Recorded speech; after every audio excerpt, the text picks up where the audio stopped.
Hi guys, this is பனித்துளி சங்கர். நீங்கள் குயிக்காக வெயிட் லாஸ் பண்ணணும் அப்படின்னு நினச்சிங்கன்னா முதல்ல ஃபஸ்ட்டு கார்போஹைட்ரேட்டை முடிஞ்ச அளவுக்கு கம்மி பண்ணுங்கள்.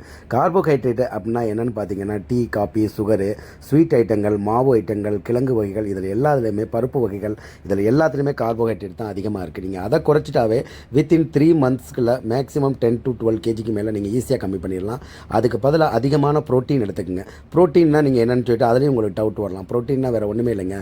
அதே முட்டை, மீன், சிக்கன், மட்டன் இந்த மாதிரி ஐட்டங்களில் ப்ரோட்டீன் நிறையா இருக்குது. அதே மாதிரி பன்னீர், வெஜ்ஜாக இருந்தால் நீங்கள் பன்னீர் எடுத்துக்கலாம். ரைஸ் சாப்பிடணும் அப்படின்னு நினச்சிங்கன்னா ப்ரோக்கோலி ரைஸு, இந்த மாதிரி பாலக்கீரை, முருங்கைக்கீரை, இந்த மாதிரி வெஜ்ஜு வகைகளும் நீங்கள் சேர்த்துக்கலாம். அதனால் ப்ரோட்டீன் அதிகப்படுத்துங்க, கார்போஹைட்ரேட்டை கம்மி பண்ணுங்கள். எளிதாக நீங்கள் வெயிட் லாஸ் பண்ணலாம். வெயிட் லாஸுங்கிறது பெரிய ஆராய்ச்சியே இல்லைங்க. இது மாதிரி நிறைய டிப்ஸ் தர்றேன். நீங்கள் ஈஸியாக நீங்களும் வெயிட் லாஸ் பண்ணலாம். மறக்காமல் சப்ஸ்கிரைப் பண்ணுங்கள், லைக் பண்ணுங்கள், கண்டிப்பாக ஃபாலோ பண்ணுங்கள். 1 by 1 நான் அப்டேட் பண்ணுறேன். பாய். உங்கள் பனித்துளி சங்கர்.